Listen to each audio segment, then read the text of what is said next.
Today, we're diving into the effortless world of bringing images into your Illustrator masterpieces, so get ready to upgrade your designs. First things first, let's find the File menu. Nestled neatly in the top left corner of your Illustrator interface, click it to reveal a drop-down menu with a variety of options. From the File menu, pinpoint the Place option.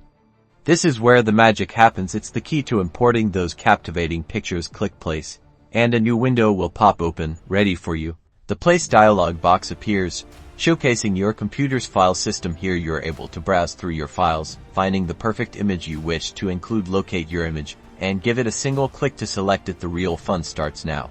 Once you choose your image and click Place, your cursor will transform to signal your image is ready for placement. You can now position your image on the artboard.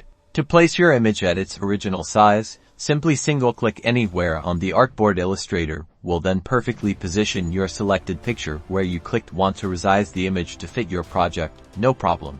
If you want to control the precise size and position of your picture, click and drag your mouse. Click and drag from a corner handle to maintain the image's original proportions. Release the mouse when the image reaches the size you would like. And there you have it, a professionally finished design, thanks to the wonderful image you place within Illustrator. Now you can enhance your illustrations with pictures and bring your creative vision to life. Go create something amazing.